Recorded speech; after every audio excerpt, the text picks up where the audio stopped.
नमस्कार नहीं welcome you world affairs. मैं हूं प्रशांत धवन। अगर आपने वर्ल्ड अफेयर्स को सब्सक्राइब नहीं किया है तो subscribe to World Affairs Now. 2 सितंबर भारत के लिए एक बहुत ही ज़्यादा स्पेशल दिन होने वाला है। इसका रीज़न क्या है?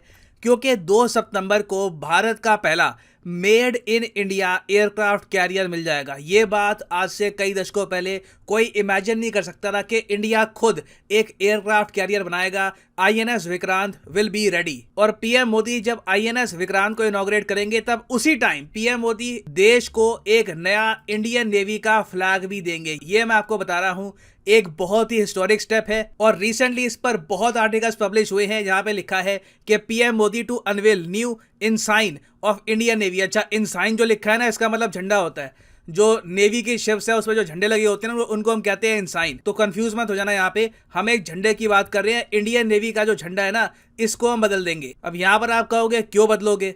पहली बात तो ना, मैं चाहता हूं आप सब लोग इंडियन नेवी का जो फ्लैग है ना, ये आप देख। आपके माइंड में मैं गारंटी देके कह सकता हूं लाइफ में एक बार क्वेश्चन आया होगा कि इंडियन नेवी का जो फ्लैग है ये थोड़ा सा इंग्लैंड के फ्लैग जैसा क्यों लगता है। आप अगर इंग्लैंड का फ्लैग देखोगे तो यहाँ पे आपको दिखेगा सेंट जॉर्जेस क्रॉस। ये सेंट जॉर्ज वो है जिन्होंने क्रूसेड्स में पार्टिसिपेट किया था। जेरूसलम के कब्जे में इनका बहुत ही इंपॉर्टेंट रोल था और इंग्लैंड की हिस्ट्री का ये बहुत ही ज्यादा इंपॉर्टेंट पार्ट है। तो क्वेश्चन अब यही आता है कि इनका क्रॉस हम आज भी 2022 में अपनी नेवी के फ्लैग में क्यों लगाते हैं।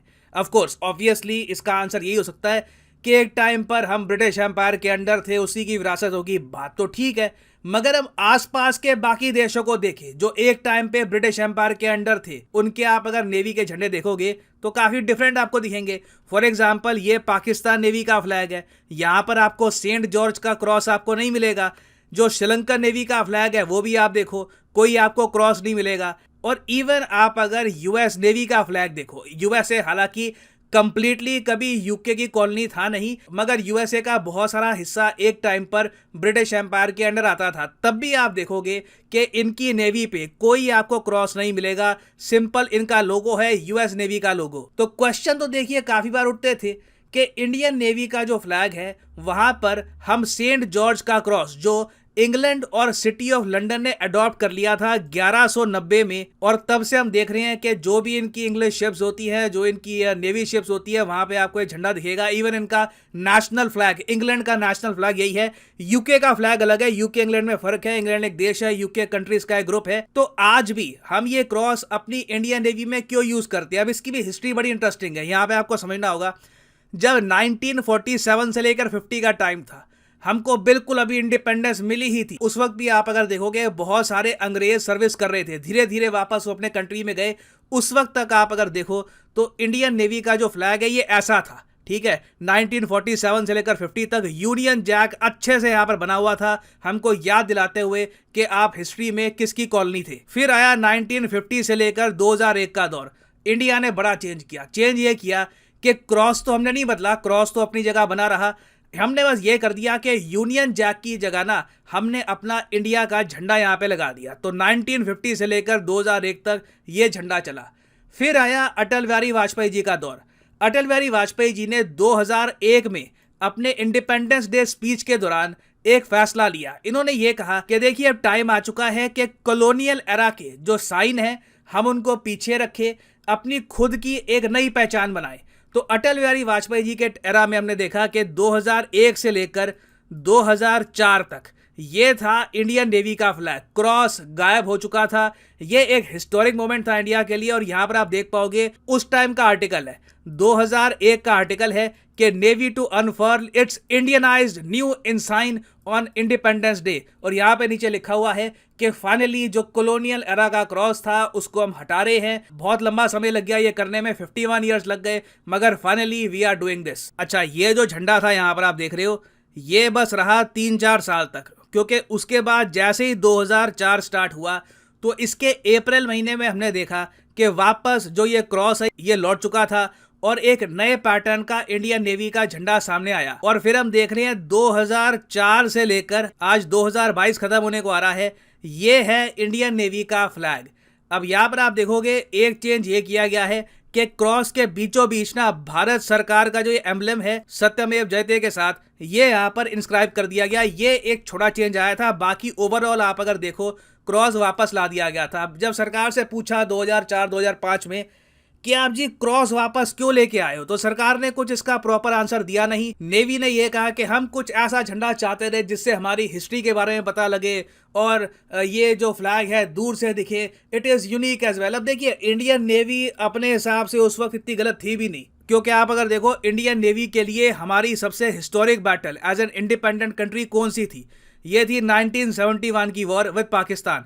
उसमें आप सोच कर देखें तो हमारा जो झंडा था इंडियन नेवी का ये ऐसा ही था। तो दोनों साइड से मैं किसी को गलत नहीं कहूंगा, मैं ये नहीं कहूंगा कि कोई यहाँ पर गलत साइड था कोई ठीक साइड था, बट एज ए कंट्री हम इवॉल्व करते हैं, हम आगे बढ़ते हैं और फाइनली अब डिसाइड ये किया गया है कि एक प्रॉपर इंडियनाइज्ड झंडा आएगा इंडियन नेवी का, जिसमें मोस्ट प्रॉब्ली बताया जा रहा है कि जो ये क्रॉस है इसको रिमूव कर दिया जाएगा। और पीएम मोदी ने वैसे आप अगर देखो तो इसका संकेत दे दिया था इंडिपेंडेंस डे के स्पीच में। मैं चाहता हूं जो ये छोटी सी क्लिप है ये आप देखिए।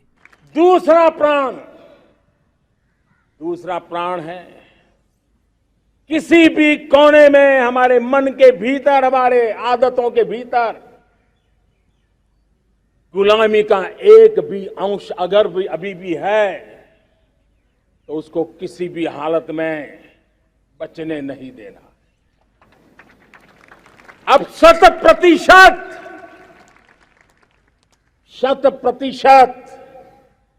सैकड़ों साल की गुलामी ने जहां हमें जकड़ कर रखा है, हमारे मनोभाव को बांध करके रखा हुआ है, हमारी सोच में विकृतियां पैदा करके रखी है, हमें गुलामी की छोटी सी छोटी चीज भी कहीं नजर आती है, हमारे भीतर नजर आती है, हमारे आसपास नजर आती है, हमें उससे मुक्ति पानी ही होगी।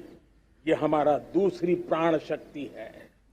तो प्राइम मिनिस्टर ऑफ इंडिया ने बहुत ज़्यादा एम्फसिस देके ये कहा था कि कोई भी चीज़ हमको जो गुलामी की याद दिलाती है इसको हमें रिमूव करना होगा हमारे मन से और जगह से भी, क्योंकि we are a new country, हम आगे बढ़ रहे हैं। जो अतीत में हुआ था उससे हम लेसन्स लेंगे, मगर वो हमारी आइडेंटिटी नहीं होगी, दैट डज नॉट डिफाइन अस। हमारी जो ओवरऑल हिस्ट्री है ये कॉलोनियल एरा जो थी 200 साल की उससे काफ़ी ज़्यादा बड़ी है, कई हज़ारों सालों की हिस्ट्री है हमारी। और आपने रिसेंटली देखा होगा कि पीएम मोदी ने बहुत से स्टेप्स उठाए भी हैं जिससे जो कॉलोनियल पास्ट है हमारा उससे हम आगे बढ़े। अब फॉर एग्जांपल अगर हम देखें भारत की पार्लियामेंट की बिल्डिंग, कितना अजीब लगता था, देश को 70 साल से भी ऊपर हो गए थे आज़ादी के, मगर जो बिल्डिंग अंग्रेज बनाकर गए थे वही हम यूज़ कर रहे थे। But finally we are getting a new building, हमारा पूरा देश चलता है उस बिल्डिंग से, हमारे पार्लियामेंटेरियंस बैठते हैं वहाँ पर फ्रॉम ऑल ओवर इंडिया, कितनी बड़ी बात है अपने आप में। उसके अलावा नेताजी का स्टैचू इंडिया गेट पर, फिर अब ये जो इंडियन नेवी का फ्लैग, ये सब स्टेप्स हैं। और मेरे हिसाब से इन द फ्यूचर आप देखोगे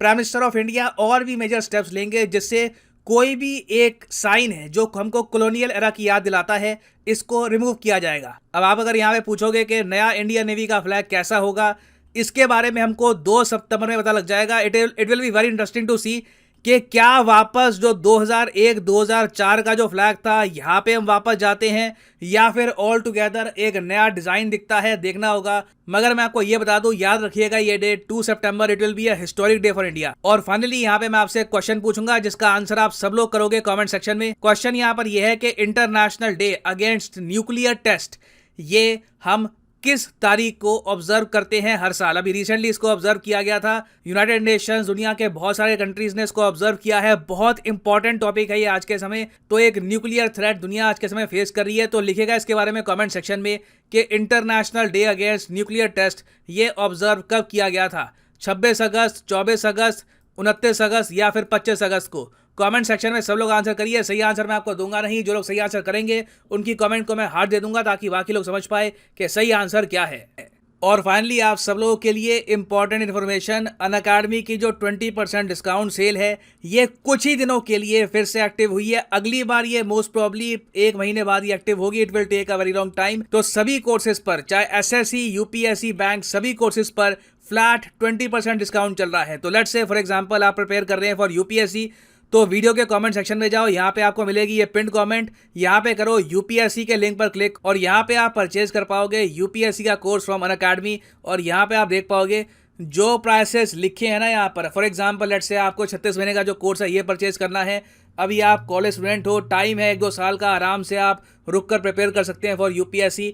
तो अगर आप 36 महीने का कोर्स परचेज करना चाहते हैं, जो प्राइसेस यहाँ पर लिखे हैं ये पे करने की जरूरत नहीं है, सिंपली यहाँ पर कोड डालिए PD10 and the prices will start falling और सिर्फ 2397 रुपीज पर मंथ में आप यूपीएससी की तैयारी कर सकते हैं while sitting at your home through Unacademy. So use the code PD10 and save money. So इसी नोट के साथ ये है वीडियो का अंत। Thank you for listening and as always God bless you all.